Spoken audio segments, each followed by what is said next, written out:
Alors nous fêtons ce soir Notre-Dame de Lourdes et j'ai retenu la 17e apparition de Notre-Dame qui a eu lieu le 7 avril 1858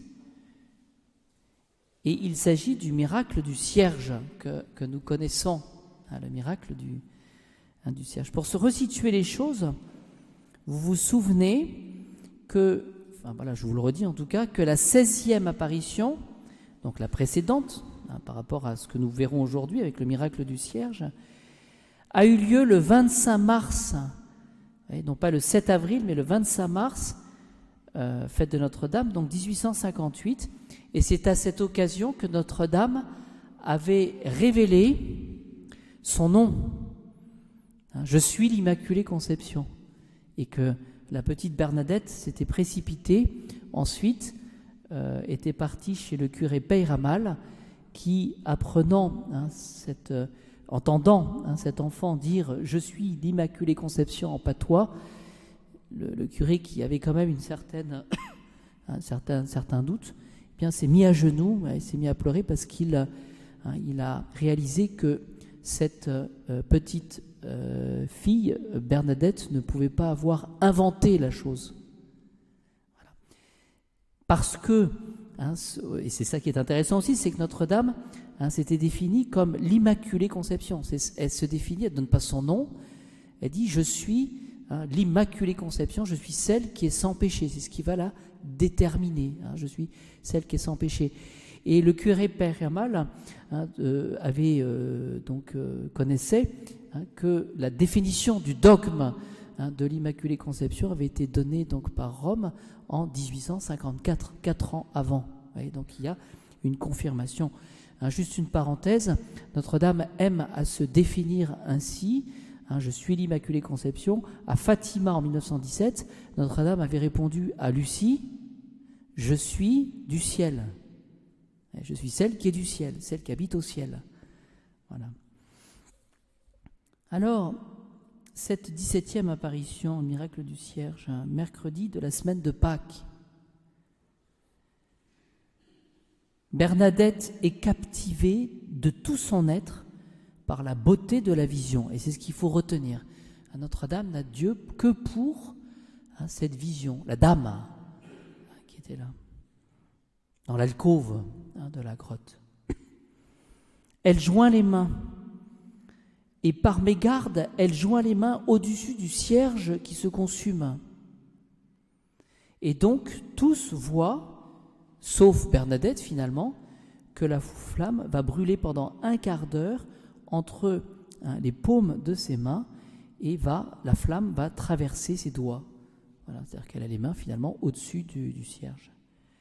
Voilà. Et Sainte Bernadette, immobile, souriait toujours. Voilà. Et à l'issue de cette extase, ou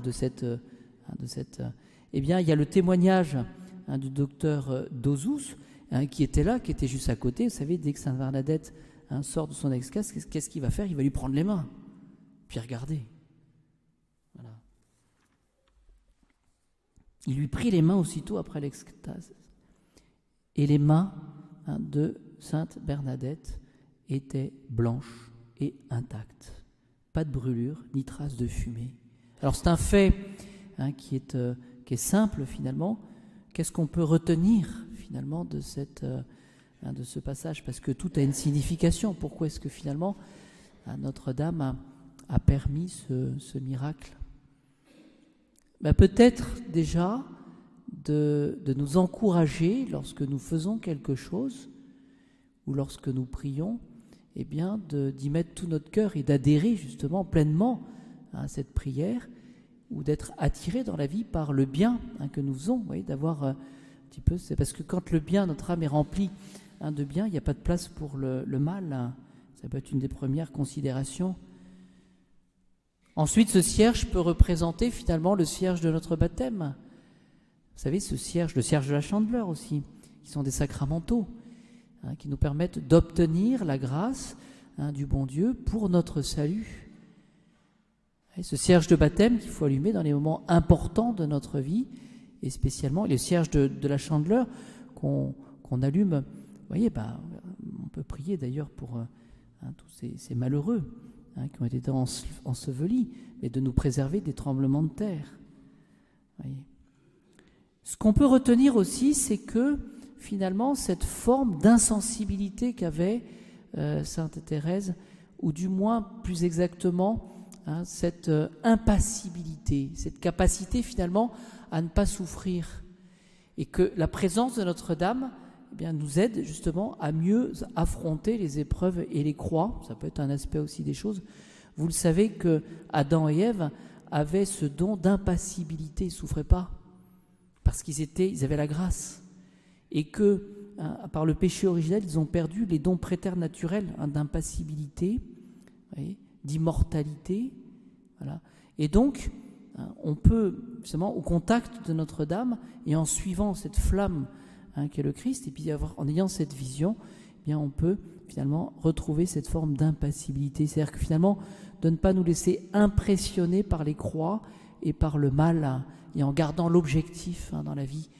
Et regardons comme parfois les épreuves que nous avons, si elles sont trop grandes, peuvent nous déstabiliser et nous faire perdre finalement l'essentiel de notre vie. On va se focaliser par autre chose, alors que justement, le Seigneur nous demande de garder le cap. Donc voilà ce que j'ai cru pouvoir retenir de ce miracle du cierge